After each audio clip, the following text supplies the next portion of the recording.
बताई। सभी ने भगवान विष्णु से गुहार लगाई कि इन असुरों के अत्याचार को खत्म किया जाए और इस व्यथा का कोई समाधान करे।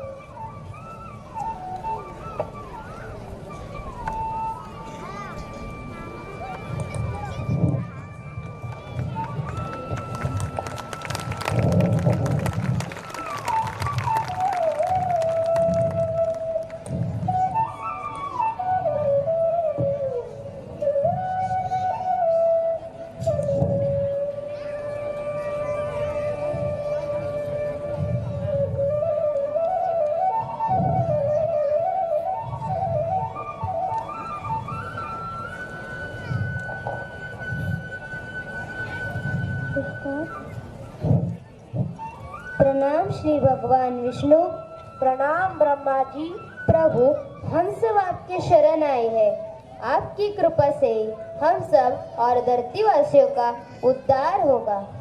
प्रभु, धरती पर एक जगह है, वृंदावन। वहाँ गोकुल नाम का एक गांव है। वहाँ के लोग बहुत परेशान हैं। उन पर वहाँ के राजा कंस ने बहुत कहर दे रखे हैं। वहाँ के लोग न आपका नाम ले सकते हैं, न ही पूजा पाठ कर पा रहे हैं। नारायण नारायण। प्रभु, जब मैं धरती पे भ्रमण करने गया तब मैंने देखा कि कंस के सैनिक सारे ऋषि मुनियों को हवन पूजा करने नहीं दे रहा था। यदि कोई हवन पूजा करे तो उन्हें भगा रहा था और परेशान कर रहा था। प्रभु, अब आप ही कुछ करें। धरती लोक के लोगों का उद्धार कीजिए। प्रभु, धरतीवासियों को अब इस विपदा से केवल आप ही बचा सकते हैं। इस दुष्ट कंस ने तो अपने पिता को भी नहीं छोड़ा। राज्य का राजा बनने की लालसा में अपने पिता को कारागार में कैदी बना दिया। प्रभु, द्वापर युग आ चुका है। आप ही इन धरती के वंश का उद्धार कर सकते हैं अवतारित होकर। प्रभु, यही सही समय है, आप कृपा करें। प्रभु, आप कृपा करें और धरती पर हो रहे विनाश को समाप्त करें। आप सब चिंतित ना हो। कुछ ही समय में मैं धरती पर अवतरित होऊंगा और नस्लों का नाश करूंगा। माता पृथ्वी और वहाँ के निवासियों को इन सभी कष्ट से निवारण दिलाऊंगा। प्रभु, कंस अपनी बहन देवकी का विवाह वासुदेव से करने जा रहा है। प्रभु, यही सही समय है। आप देवकी और वसुदेव से किया हुआ अपना वचन निभाइए। आप उनके यजन पले और सारी सृष्टि का निवारण करें। तथास्तु। मुनिवर नारद, मैं माता देवकी और वसुदेव के यहाँ जल्द ही जन्म लूंगा और नस्लों का नाश कर धरतीवासियों को इन सभी से मुक्ति दिलाऊंगा। प्रणाम दाता।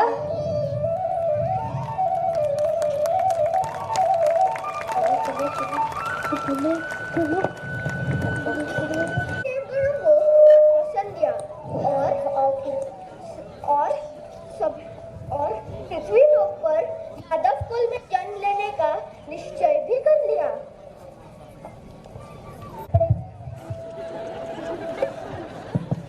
नारायण नारायण, कितना मंगलमय वातावरण है मथुरा में। हाँ, राजा कंस कितना खुश नजर आ रहे हैं। उनकी लाडली बहन देवकी का विवाह है आज। राजा कंस अपनी बहन का बहुत ख्याल रखते हैं।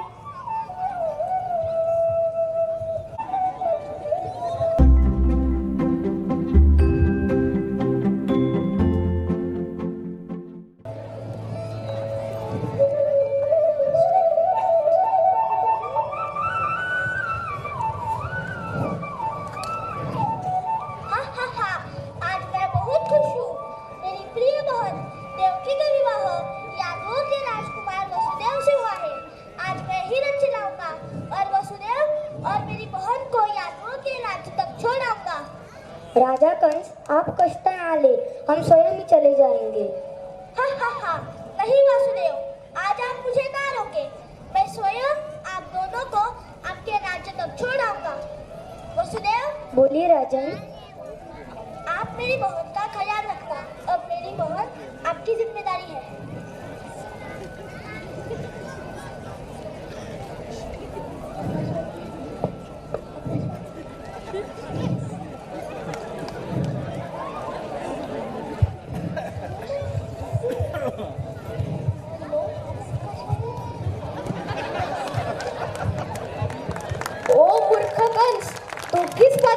कुछ हो रहा है।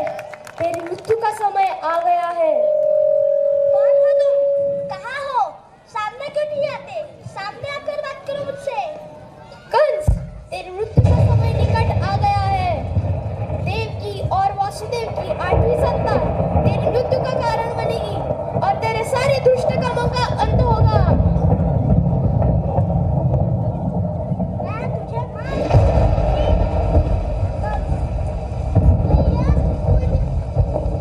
भैया, मुझे छोड़ दो। कृपा करके मुझे छोड़ो। मुझे क्यों मारना चाहते हो? मैंने आपका कुछ नहीं बिगाड़ा। क्या तुमने नहीं सुना? क्या कहा तुमने? आज मैं तुझे मार ही डालूंगा। न तू रहेगी और नहीं मेरी 8वीं संतान होगी। मैं तुझे मार डालूंगा देवकी। आप क्यों इसे मार रहे हैं? देवकी ने आपका क्या बिगाड़ा है? मैंने और देवकी ने कुछ नहीं किया है। कृपा करके आप इसे ना मारे, इसे छोड़ दीजिए। नहीं, आज मैं उसे मार ही डालूंगा। राजा कंस, दया करे, कृपा कर देवकी को ना मारे। मैंने और देवकी ने कुछ नहीं किया है। कृपा कर इसे ना मारे। मैं तुम पर कैसे विश्वास करूं? मुझ पर विश्वास करे भ्राता, मैं जो कहता हूँ वो ही करता हूँ। आश्वासन देता हूँ, मैं हमारे हर एक बालक का जन्म होते ही आपके पास ले आऊंगा।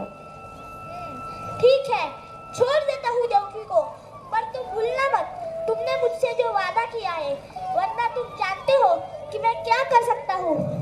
सिपाहियों, इन दोनों को बंदी बनाया जाए और कारागार में डाल दिया जाए।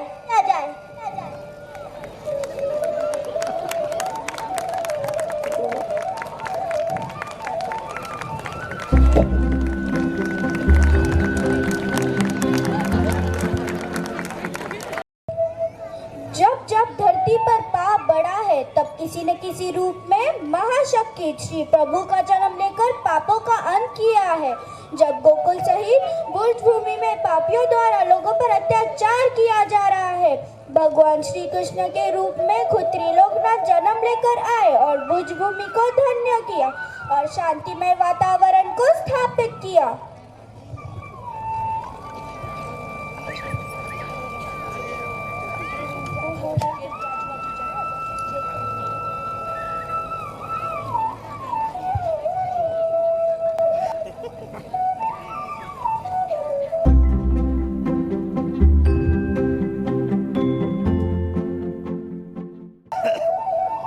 अचानक से पूरे वातावरण मंत्रमुग्ध हो गया था।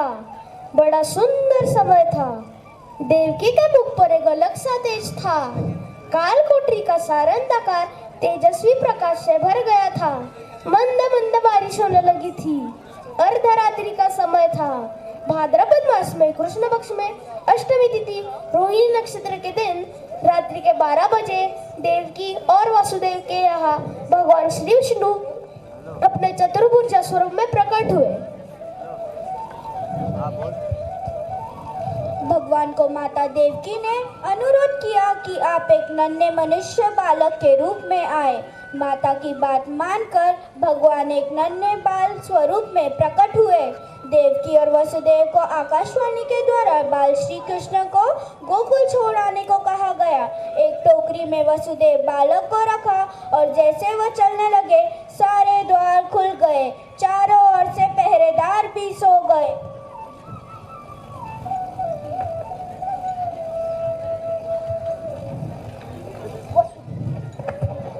वसुदेव, तुम शीघ्र ही इस बालक को लेकर गोकुल के ओर चले जाओ। यमुना नदी पार करके गोकुल में नंदराय जी के यहाँ इसे छोड़ आओ। वहाँ माता यशोदा ने एक पुत्री को जन्म दिया है। तुम उसे वहाँ से यहाँ ले आओ। पर मैं कैसे जा पाऊंगा? मेरे हाथों बेड़ियों से बंधे हुए हैं। अब कैसे जाएंगे स्वामी? यहाँ बहुत सारे सिपाही हैं। अगर त्रिलोकनाथ ने यह लीला रचाई है तो भी वही हमें रास्ता दिखाएंगे। हम क्यों? भगवान हमारे साथ है। हमारा बालक एक अवतार है। हाँ स्वामी, ठीक कह रहे हैं आप।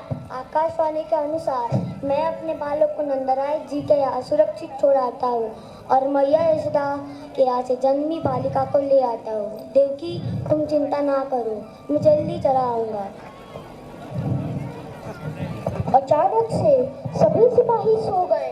वसुदेव की बेड़ियां अपने आप खुल गई। कारावास के सभी दरवाजे खुल गए।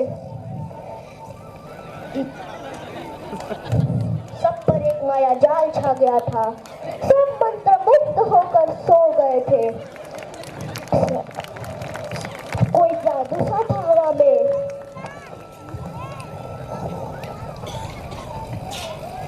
चारों ओर वातावरण में जैसे कोई जादू सा था। रास्ते पे चलते चलते वसुदेव यमुना तट पर पहुंचे। जैसे ही वसुदेव जी अपने पैर यमुना नदी के तट पर रखा, जोरदार बारिश होने लगी।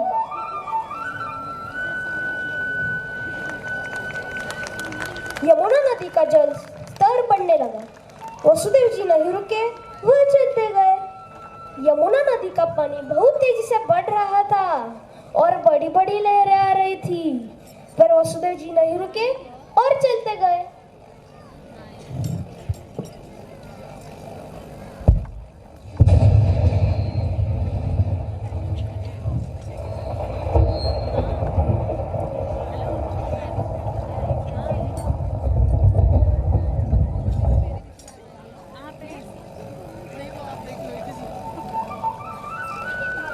टोकरी में वसुदेव को बारिश नहीं लग रही।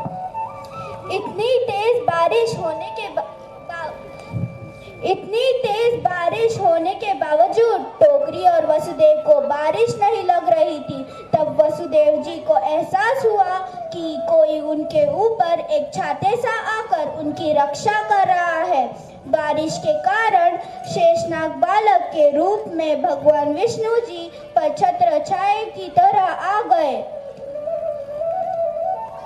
कई मुश्किलों के बाद वसुदेव जी यमुना नदी पार करके गोकुल पहुंचे।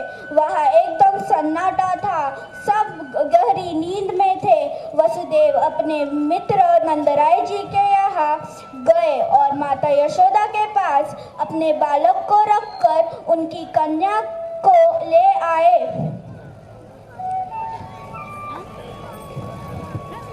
गोकुल में सब गहरी निद्रा में सोए हुए थे। भगवान माता यशोदा के निकट ही उन्हीं के पलंग पे थे, पर किसी को खबर नहीं थी। वैकुंठ के नाथ सबको जगाने के लिए रोए और उनके रोने से सारे घर, गांव, हर गली में शोर मच गया। बधाई हो, लाल भैया है, नंद घेर आनंद भैया, जय कन्हैया लाल की।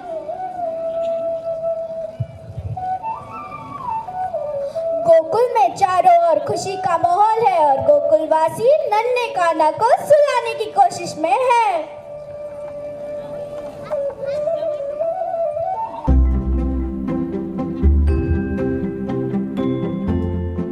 समय बीतता गया, बाल कृष्ण बड़े होते गए। उन्होंने सारे गोकुल पर एक जादू कर रखा था। वह अपने कारनामों के लिए पूरे गोकुल में मशहूर थे। गोकुलवासी कृष्ण की लीला में मंत्रमुग्ध थे।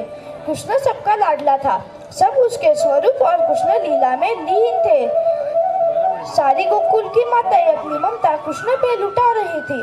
कृष्ण अपनी शरारतों के लिए ही नहीं बल्कि अपनी वीरता के किस्सों के लिए भी मशहूर थे। कृष्ण ने जन्म के बाद कई असुरों जैसे पुतना, शाक्टासुर, वत्सासुर, अघासुर, बकासुर और आदि का वध किया था।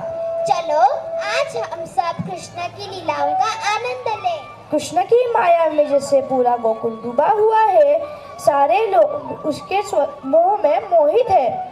गांव के कोने कोने से लोग नंदराय जी के यहाँ सिर्फ और सिर्फ कृष्ण के दर्शन, उसकी एक झलक पाने के लिए आते थे। कुछ ऐसा ही एक किस्सा हुआ। फल ले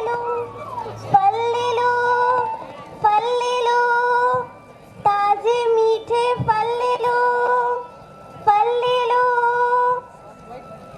बेटा फल ले लो, ताजे फल है। नहीं माँ जी, मुझे फल नहीं चाहिए।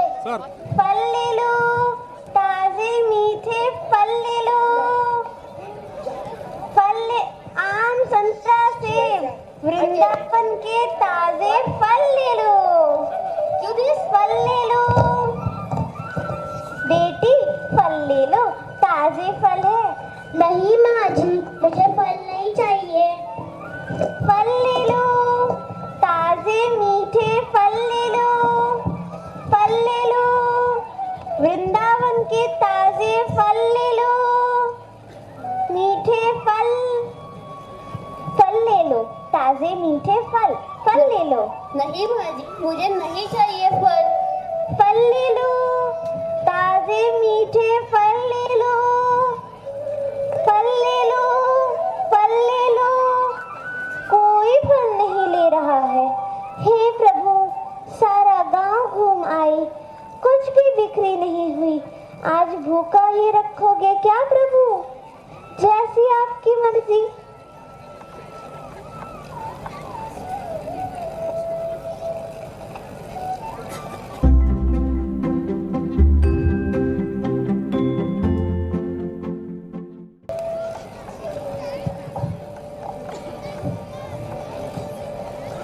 ला ला ला ला, छम छम छम छम छम छम। यह किसकी पैचनिया की आवाज है? यह क्या फल वाली? यह फल मीठे हैं। हाँ, बहुत मीठे हैं। तुम फल लोगे? हाँ। कितने? तुम कितने दोगी? जितने फलों का तुम मोल दोगे उतने दे दूंगी। मोल? मोल? मोल क्या होता है? मोल नहीं समझते? नहीं। कैसा भोला है रे तू लाला। किसी से भी जब कोई कुछ वस्तु लेते हैं उसे कुछ ना कुछ देना पड़ता है, उसी को मोल कहते हैं। जैसे धन। धन? धन? धन कौन सी वस्तु होती है? इस नाम की तो मेरे पास कोई वस्तु है नहीं। तुझे नहीं पता? जा अपनी मैया से ले आ। मैया तो यमुना तट पर स्नान करने गई है। घर में कुछ धान है? बहुत सा है। तो तू जा और थोड़ा सा धान ले आ, वही मोल होगा मेरे लिए। फल वाली, तू कैसी है? मेरी मैया तो मुझे इतनी चीजें देती है पर कोई मोल नहीं लेती। ग्वालर इतना सारा माखन देती है पर कोई मोल नहीं लेती। हाँ, केवल इतना कहती है, हमारी गोदी में बैठकर हमें माँ कहे। तुम्हारी भी गोदी में बैठकर माँ कहो तो फल दे दोगी मुझे?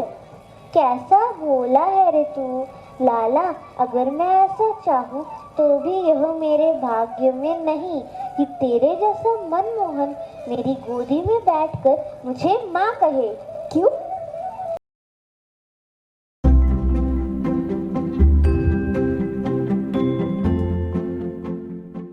है क्या आसपास? कृष्णा, कोई नहीं है इधर। चलो आज इस ग्वालिन का सारा माखन चट करे और आज इसे सबक सिखाए। मेरी शिकायत की थी ना उसने मैया के पास।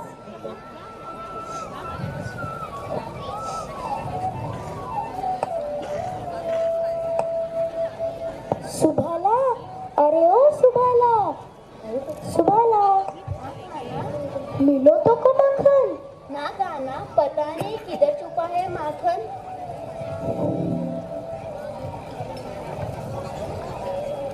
मनसुखा, अरे ओ मनसुखा, मिला माखन तुझे? नहीं कृष्णा, न जाने इस चालाक गालन ने किधर छुपाया माखन।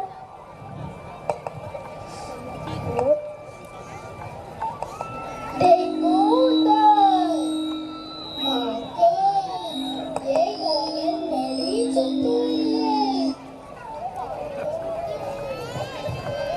माखन की पत्ती ऊपर लटकाई रखी है। चलो, चलो, चलो।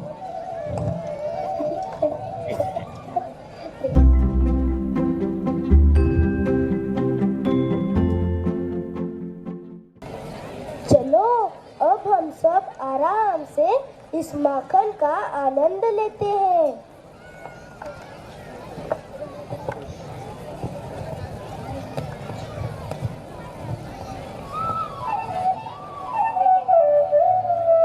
भागो भागो भागो भागो भागो।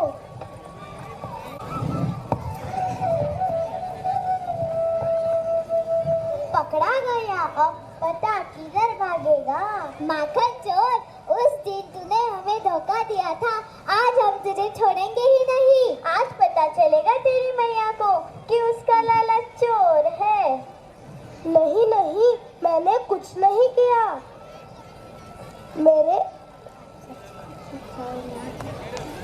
मेरे सारे सखाओं ने चुराया तुम्हारा माखन। कृपा करके मुझे जाने दो। नहीं, हम तुझे आज माता यशोदा के पास ले जाएंगे। वह कहती है मेरा कृष्णा माखन नहीं चुराता। आज तो तू रंगे हाथों पकड़ा गयो है, आज नहीं छोड़ेंगे हम तुझे। बांधो नहीं नहीं, मुझे मैया के पास मत ले चलो, वह बहुत नाराज होगी मुझ पर। नहीं, बांधो इसे जल्दी से, इसके हाथ बांधो और इसे ले चलो इसकी मैया के पास। आज तो लगता है शामत आ गई। कृष्णा, इन ग्वालन के हाथ लग गए हैं।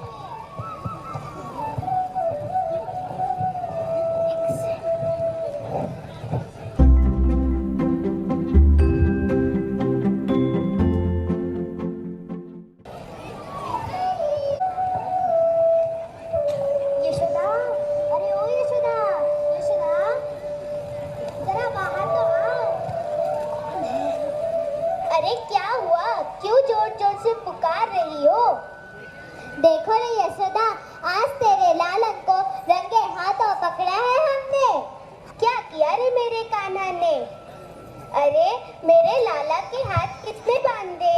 तेरो लाला ने आज मेरे घर पे डाका डालने आया था अपनी टोली के साथ। यह अपनी टोली का सरदार है और यह सबको लेकर हम सभी के घर माखन चुराने आता है। नहीं भैया, उसकी भोली सूरत पर मत जाओ। क्या यह सब सच है रे कान्हा? नहीं भैया, मैं तो दाऊ भैया से साथ खेल रहा था। कैसा झूठा है रे तू, सच बता। आज तू मेरे घर अपनी टोली के साथ सारा माखन चट करने आया था कि नहीं? मैया, तू दाऊ भैया से जाकर पूछ ले। हाँ, वह मेरी टोली नहीं थे, वह इन्हीं के छोरे थे। मेरो छोरे? हाँ, वो माखन चुरा कर खाता है। मेरो छोरे भला मेरे घर क्यों चोरी करेगा? क्योंकि तुम उसे माखन नहीं देती और सारा माखन तो बाजार में बेच देती हो। तो फिर ये बता, तू इनके हाथ कैसे लगा? तू कहाँ था उस समय? मैया, वो मैं इस ग्वालन के उधर से गुजर रहा था, तभी सारे लड़के भागते हुए आए और वापस चले गए। और क्यों कर रहा है? मैया, मुझे तो पता ही नहीं था कि वह सब क्यों भाग रहे थे, तो मैं उधर ही रुक गया और इन ग्वालन के हाथों लग गया। अच्छा, पर अभी तो तू बोला कि दाऊ भैया के साथ तू खेल रहा था। मैया, वो तो मैं कल की बात कर रहा था। कल की बात? हाँ मैया, भूल से कल की बात कह दी। कल की बात कैसे कह गया रे? मैया, वो तेरे डर के कारण। मेरे डर के कारण? हाँ मैया, जब भी तू क्रोध करती है, मेरा सारा आज, कल और परसों गड़बड़ हो जाता है। मेरे क्रोध से और मेरे सामने आने से तेरे सारे दिन गड़बड़ हो जाते हैं। हाँ मैया। चल चल अंदर, आज तुझे मैं अपना असली क्रोध दिखाती हूँ। आज तुझे मैं काल कोठरी में बंद कर दूंगी। आप सभी अब जाएं। आज मैं इसे ऐसी सीख दूंगी कि ये कभी भूल कर भी ऐसा काम नहीं करेगा। करूंगी। नहीं यशोदा, ऐसा मत कर। इसे सिर्फ समझा दे कि वो हमारा माखन न चुराए और हमारी मटकियां न फोड़े। आप सभी मुझे क्षमा करें। चल चल यशोदा।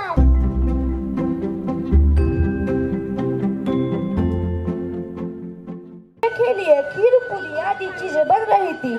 सारा गोकुल इस उत्सव की तैयारी में लग गया था। इतने में कृष्ण और बलराम गोकुल में टहलने निकले। उन्होंने यह सब देखा और नंदराय जी से पूछा,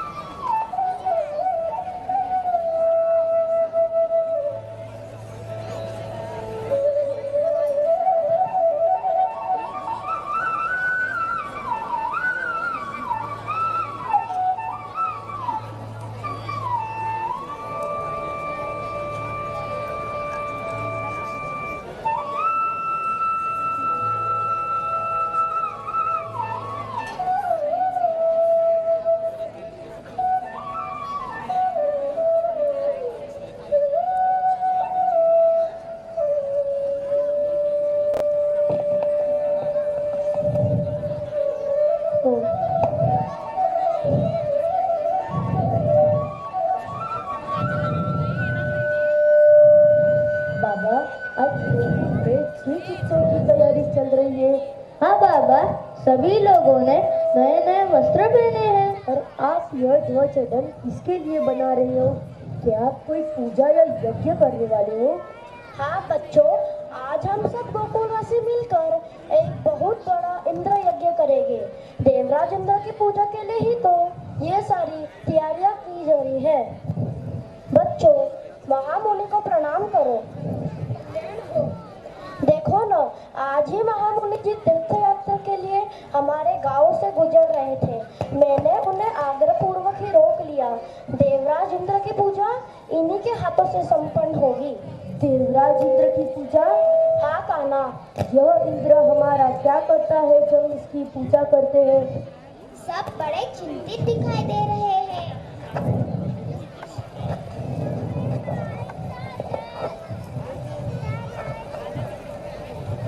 बाबा, आज हम सब गौ को गोवर्धन पर्वत पर ले जाते हैं।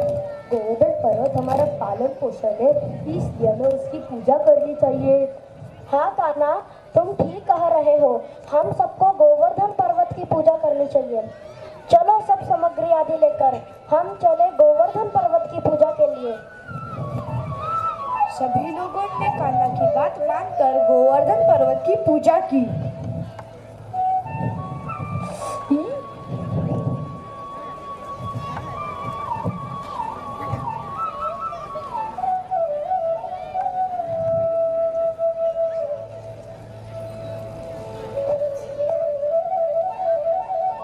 सब गोकुल के वासी पूजा के बाद खुश थे। पर देवलोक के राजा इंद्र बहुत क्रोधित थे।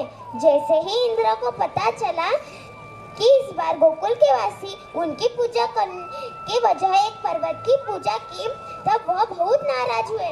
वह भूल गए थे कि वह सिर्फ देवलोक के राजा है। वह पृथ्वीलोक के कृष्णा नामक एक बालक को छलिया कहने लगे। उन्होंने क्रोध में अपने हाथी, ऐरावत और सबसे घोड़े वर्षा के बादलों को आदेश दिया, इतना बरसे कि पूरा गोकुल डूब जाए, जिसे प्रलय के समय होता है। इन गोकुल के वासियों को अब मेरी पूजा न करने का परिणाम भुगतना होगा। इंद्र भगवान ने पूरे गोकुल को भारी वर्षा करके तहस नहस कर दिया था। गोकुल के सभी लोग नंदराय जी के यहाँ मदद मांगने के लिए पहुँचे। कृष्ण ने सभी को आश्वासन दिया और उन्हें उसके साथ चलने को कहा। गोकुल के सभी वासियों को कृष्ण पे बहुत विश्वास था। वह सब उसके पीछे पीछे चल दिए और चलते चलते सभी लोग गोवर्धन पर्वत के यहाँ पहुँचे।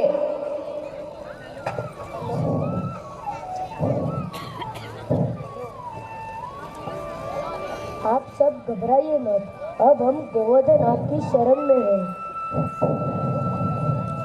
हे गोवर्धननाथ, आप हम सब पर कृपा करें आज हमें आपकी शरण की आवश्यकता है।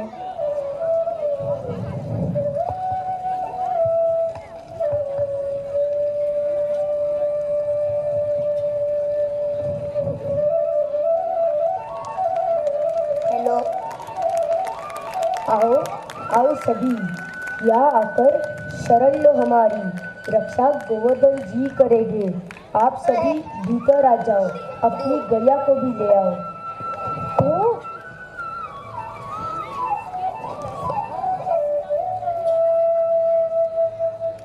इस प्रकार श्री कृष्ण ने पूरे गोकुल के वासियों की इंद्र के क्रोध की से रक्षा की और देवराज इंद्र को भी सबक सिखाया। सब गोकुल के वासी कृष्ण को गिरिराज धरी का नाम दिया। कल मैं तुम्हारे लिए मुरली ले आऊंगा, तुम्हें बजाना सिखाऊंगा। तुम्हारे पास तो मुरली है। ना ना, यह तुम्हारे काम की नहीं। क्यों नहीं? यह बजने पर सारा ब्रह्मांड जाग जाएगा और न जाने कितनी आत्माएं जाग जाएगी और इधर आ जाएगी। अच्छा, तो बजाओ यह मुरली, मैं भी तो देखूं कौन सी आत्माएं प्रकट होती है और यहाँ आ जाती है। ठीक है, तुम कहती हो तो बजाता हूँ। हाँ गाना बजाओ, मैं भी तो देखूं कौन सी आत्माएं प्रकट होती है। बजाओ अपनी मुरली, आज हो जाए सबकी प्रेम परीक्षा। मैं भी तो देखूं कौन आपको मुझ जैसा प्रेम करता है।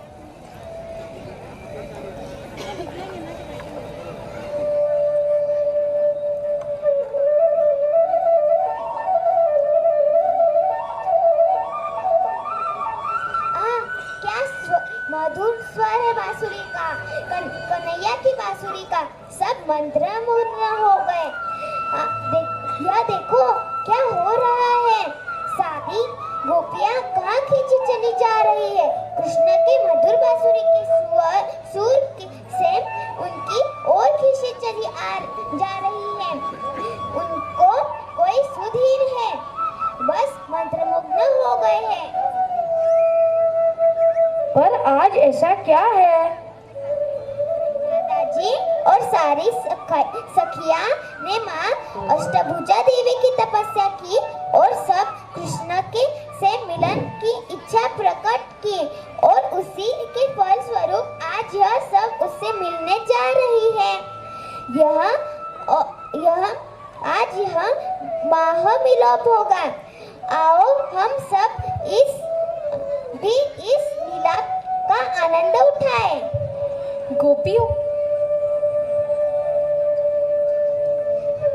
गोपियों के बीच फंसे हुए कृष्ण को देखकर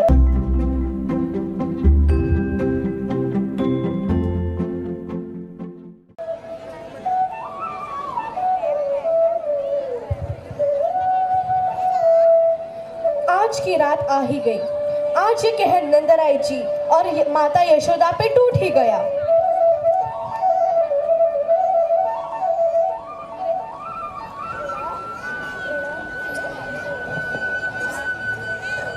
प्रणाम नंदराय जी, अखरूर जी पधारे हैं। उन्हें मान से अंदर लाइए। जो आज्ञा। यूं अकस्मात पधारे आज गोकुल, न जाने क्या बात होगी। थोड़ी चिंता हो रही है।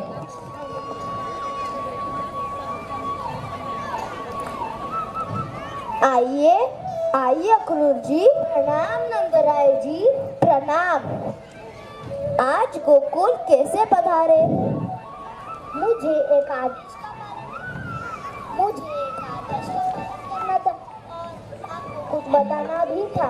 आदेश बताइए, क्या है ये आदेश? मैं कैसे बताऊं आपको? क्या कैसे बताऊं? बताइए अक्रूर जी, आप क्या बताना चाहते हैं? क्या बात है? आप कृपा कर जल्दी बताइए, अब मुझे घबराहट सी हो रही है। तो सुनिए, मैं आज आपसे आपकी सबसे अनमोल वस्तु मांगने आया हूँ। अनमोल वस्तु? हाँ, आपकी सबसे प्यारी चीज, कृष्णा। कृष्णा? क्यों? मैं सिर्फ अपना फर्ज निभा रहा हूँ। मथुरा के उत्सव में मैं कृष्ण को लेकर जाना चाहता हूँ। नहीं, पर उसका पिता होने के नाते हम उसे नहीं जाने देना जाते हैं। मुझे कृष्ण के माता पिता ने ही ये आदेश दिया है। कृष्ण के माता पिता तो हम हैं और हम उसे नहीं जाने देंगे। नहीं, कृष्ण के माता पिता आप नहीं है। अक्रूर जी, आप ये क्या कह रहे हैं? आपको पता भी है मैं मजबूर हूँ। क्या कहा आपने कृष्ण? भाभी, क्या कहा आपने कृष्ण कि मेरा कान्हा मेरा नहीं है? भाभी, ये आप कैसे कह सकते हैं? ये आपको कहने का अधिकार किसने दिया?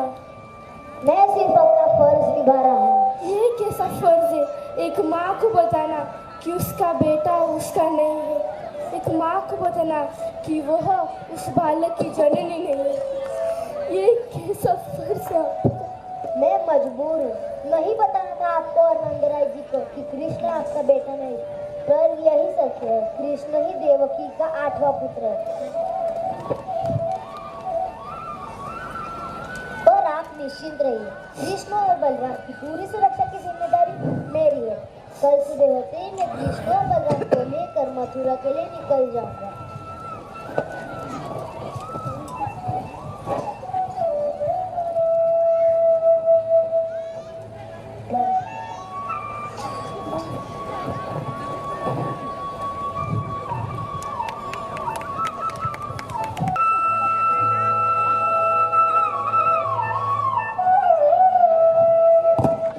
What?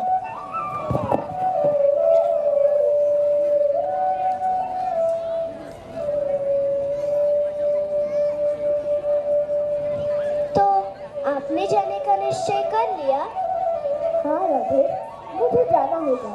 तुम्हें तो मेरे इस जन्म का उद्देश्य तो पता ही है। मुझे जाना होगा ताकि मैं इस पवित्र भूमि को कंस के अत्याचार से मुक्ति दिलाऊं। हाँ, मुझे मालूम है, तुम्हारा उद्देश्य पता है, पर कुछ कहना चाहती हूँ। हाँ, बोलो राधा। जाने से पहले मैं कुछ मांगना चाहती हूँ। क्या मांगना चाहती हो? मांगो। आप मुझे 2 वचन दीजिए। पहला, आप हमेशा हमेशा मेरे मन में विराजेंगे, और दूसरा, मेरी इस धरती को छोड़ने से पहले मुझे एक बार फिर आपकी चरण धूलि प्राप्त होगी। मैं वचन देता हूँ, परंतु मैं भी आपसे एक वचन चाहता हूँ। हाँ, बोलो कान्हा। मेरे गोकुल से जाने के बाद तुम कभी भी आंसू नहीं बहाओगी। बहुत कठिन है। राधा, तुम्हारे आंसू मेरे कर्म पथ के सामने रुकावट बन जाएंगे। वचन देती हूँ, अब से नहीं बहेंगे।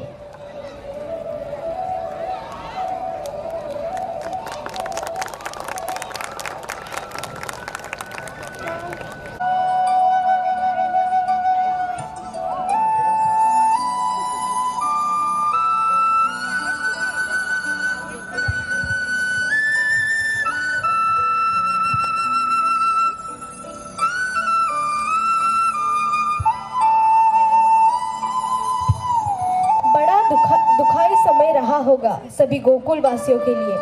सभी व्रजवासियों को एक एक पल जो उन्होंने कृष्ण के साथ बिताए थे वह आंखों के समक्ष धरे रह गए।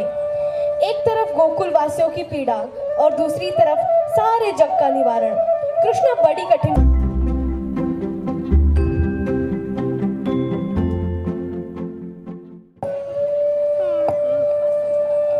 बलराम भैया। हाँ, बोलो कृष्णा। ये खुशबू कहाँ से आ रही है? कितनी उत्तम है ये सुगंध। आप कौन हो सुंदरी? सुंदरी? सुंदरी कहकर तुम मेरी कुरूपता का मजाक क्यों बना रहे हो? मैं कुब्जा हूँ, यहाँ के राजा कंस की दासी। मेरे कुब्जापन की वजह से यहाँ के लोग मुझे कुब्जा कहकर पुकारते हैं, और सुंदरी कहकर तुम मेरी निंदा न करो। ना ना, मैं तुम्हें नहीं, तुम्हारी मन की सुंदरता को कह रहा हूँ। और तुम इस कुंडल में क्या ले जा रही हो? इसकी सुगंध से मैं तुम्हारी तरफ आकर्षित हो गया हूँ। यह चंदन है जो मैं प्रतिदिन महाराज कंस को प्रदान करती हूँ, और वह इस अपना श्रृंगार भी करते हैं। तुम ये मुझे दे दो और मैं इसका सेवन करूंगा। नहीं, मैं ये तुम्हें नहीं दे सकती। यह मेरे राजा के लिए है। नहीं, आज से आप ये मुझे ही चढ़ाएंगी। नहीं, ये केवल मेरे महाराज के लिए है।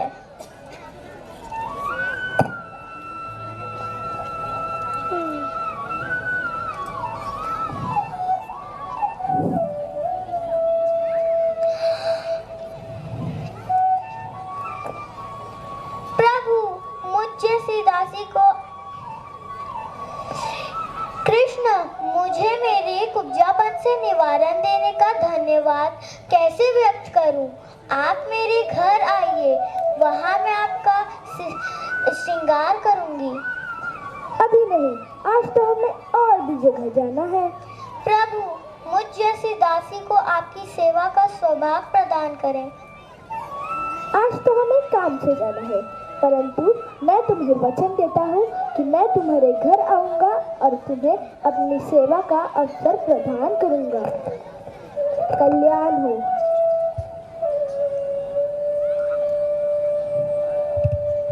कितना सुंदर था ये दृश्य। चलो देखते हैं कृष्ण और बलराम कौन से काम के लिए निकले हैं।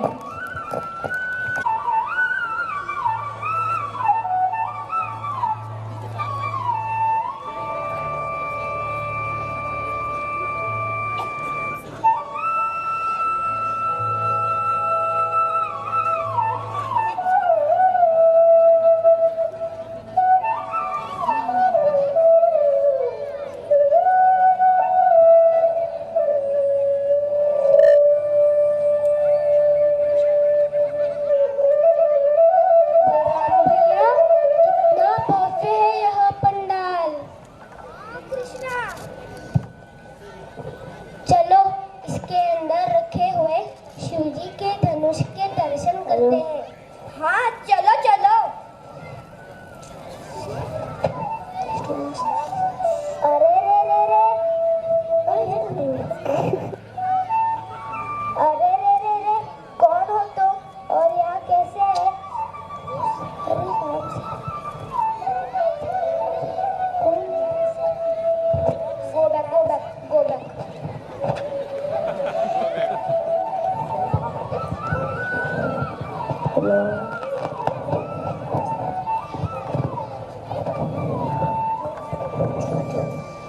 अरे रे रे रे, कौन हो तुम और यहाँ कैसे आए?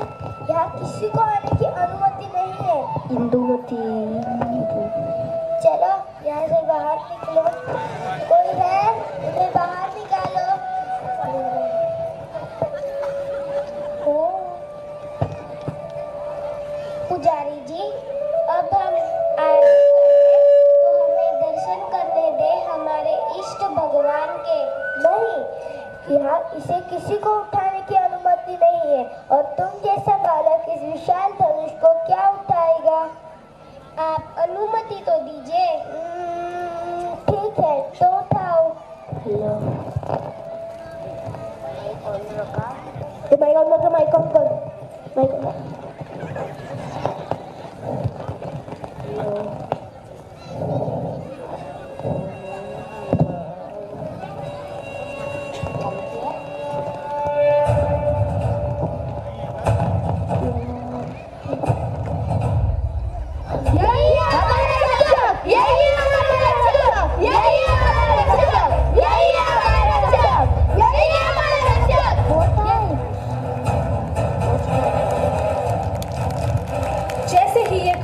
कंस को पहुंची, वह क्रोध से लाल हो गया। उसने तैयारी करने का आदेश दिया और पहलवानों को तैयार रहने को कहा। आज वो दिन आ गया जिसका इस पूरे धरती को और मथुरा वासियों को इंतजार था। कंस ने कुटिलता और क्रूरता से कृष्ण पर हाथी से हमला करवाया। कृष्ण ने उस हाथी को मारकर मोक्ष प्रदान कर दिया। Grade 2nd Earth is ready for the dispersal in the basketball court.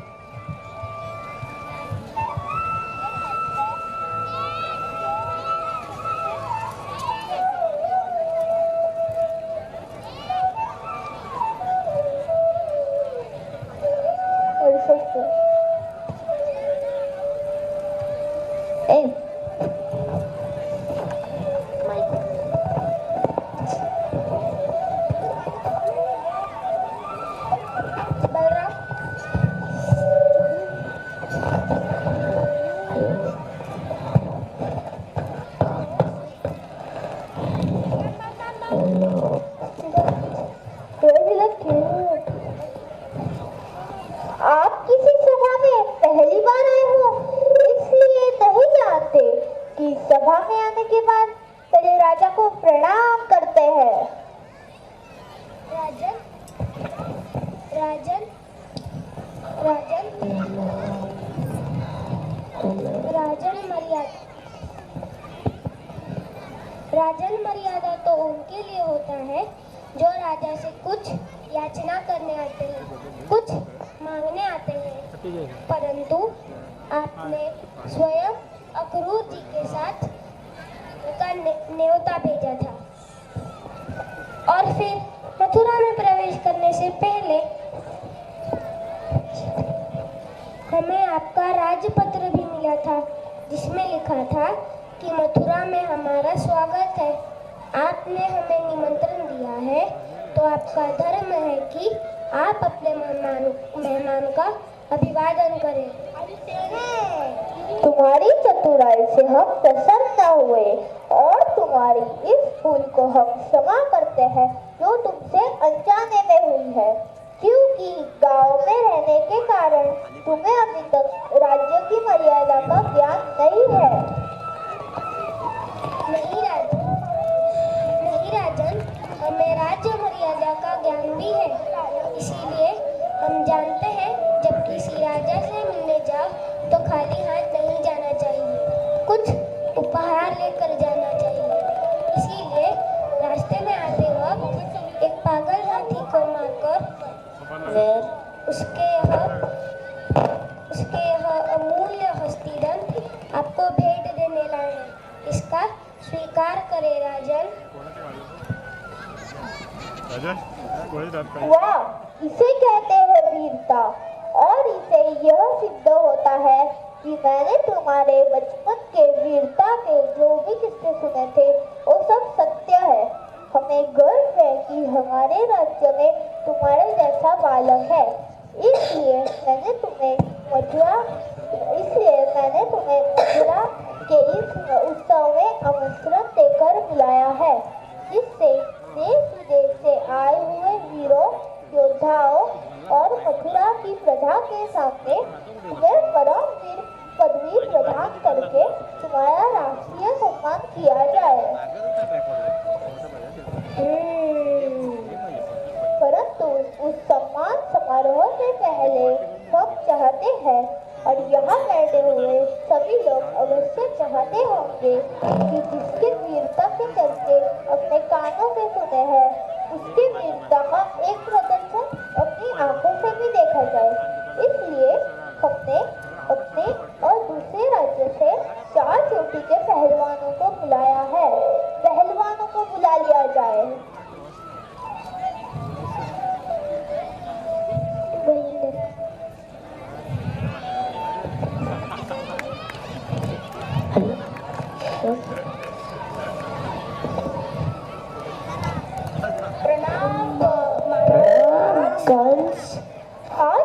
आज इस अखाड़े में तुम्हारा कुश्ती देखा जाए। इनमें से किसी भी एक को चुन लो। तुम और उसके साथ कुश्ती करके प्रजा का मनोरंजन करो।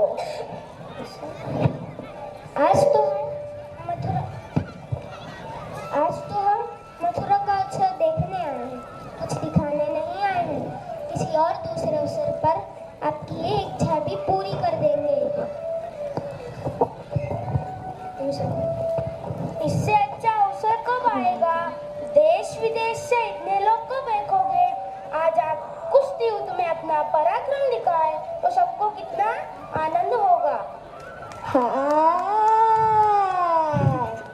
और यदि हमें कुछ में डर लग रहा होगा तो और बात है, सबके सामने हाथ जोड़कर क्षमा मांग लो, हम तुम्हें छोड़ देंगे। क्या सोच रहे हो लाला? मेघवाड़ियों के साथ ताली बजाकर थिरकने की बात नहीं है। वीरों के सभा में कुश्ती युद्ध करना पड़ता है।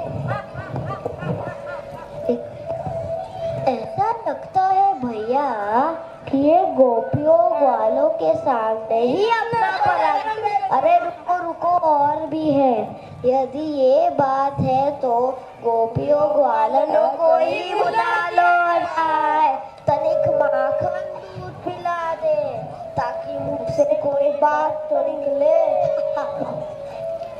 कुछ बोलो तो सही। भीख कहलाने वाले को शोभा नहीं देता कि वो एक कोने में धुन दबाकर छुपा रहे। हे कुश्ती पहलवान, हम मानते हैं जब कुश्ती योद्धा की चुनौती मिलने पर एक वीर को अपनी ताल ठोक कर अखाड़े में जाना चाहिए, लेकिन कुश्ती युद्ध के भी कुछ नियम होते हैं। पहले तो ये कुश्ती युद्ध दोनों बराबर वालों के बीच होना चाहिए। हमारी और आपकी बराबरी कैसे हो सकती है? हम एक छोटे से बालक हैं और आप कुश्ती युद्ध विशालक हैं। हम आपके इस विशाल शरीर के सामने तो हमारे शरीर एक चौथाई भी नहीं है। इसीलिए हमारी और आप प्रतियोगिता को यहाँ पे बैठा हुआ कोई भी व्यक्ति उचित नहीं कहेगा। वैसे भी तुमने जो पराक्रम किए हैं वो जंगलों में उन भोले भाले लोगों के सामने किए हैं। यहाँ तुम्हारा पराक्रम किसी ने भी नहीं देखा। अगर तुम अपना पराक्रम दिखाओ तो सबको कितना आनंद होगा। हाँ हाँ हाँ, कृष्ण ठीक कह रहा है। ये लड़ना उचित नहीं है। एक छोटे बालक के साथ कुश्ती युद्ध नियम के विरुद्ध है। यह तो अन्याय है। नहीं, कदाचित ये अन्याय नहीं है।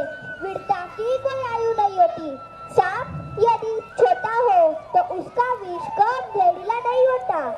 एक छोटी सी अग्निशिखा पूरे वन को जला डाल सकती है।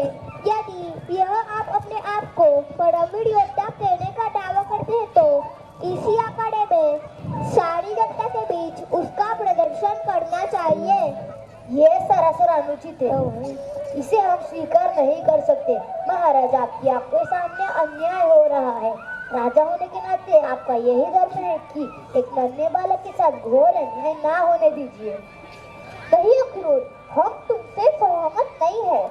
जो हो रहा है वो युक्ति संगत है, अन्याय नहीं। क्योंकि जिसके बारे में यह कहा जाता है कि वह बकासुर और अधासुर जैसे परम शक्तिशाली दैत्यों को अकेले ही मार दे, जिसने गोवर्धन पर्वत को अपनी एक उंगली में उठा लिया हो, उसको एक बालक कहना यानी उसकी वीरता का अपमान करना है। और हम किसी वीर का अपमान नहीं करना चाहते। राजा होने के नाते प्रजा के प्रति हमारा कर्तव्य है कि जिसे हम वीरता की पदवी देने जा रहे हैं, प्रजा उसकी वीरता अपनी आंखों से भी देख ले, ताकि कोई यह ना कह सके कि राजा ने अपने किसी रिश्तेदार को सर्वोच्च पदवी प्रदान की। इन अन्य वीरों के साथ अन्याय हो रहा है। वैसे जिसने दैत्यों को मार दिया हो उसके लिए इन मानवों से लड़ने के लिए क्या आधार है? इसलिए आप निश्चिंत होकर बैठ जाइए अक्रूर जी। हम निश्चित होकर नहीं बैठ सकते, क्योंकि हम देख रहे हैं आपकी समझ नीतियों के पीछे कृष्ण की हत्या का शरणत का काम कर रहा है। महाराज,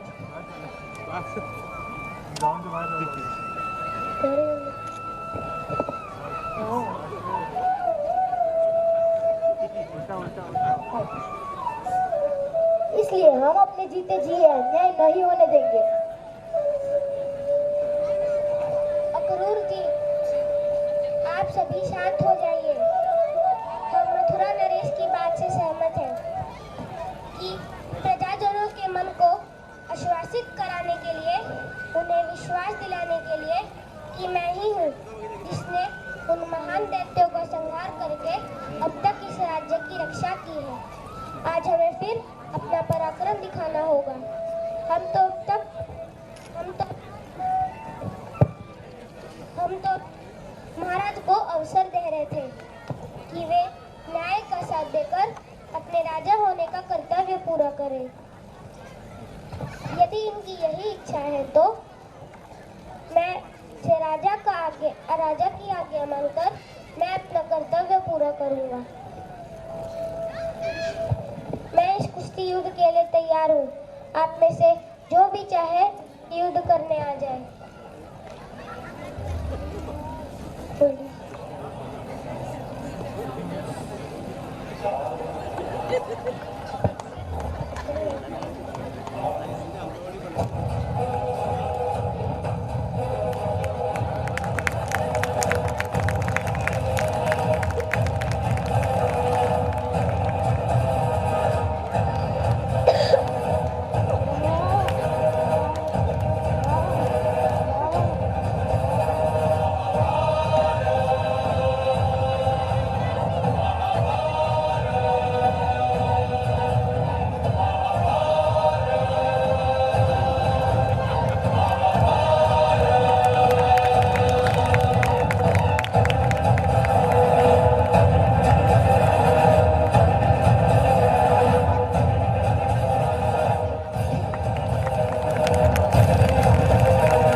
We are the kings and queens. We are the shining dream.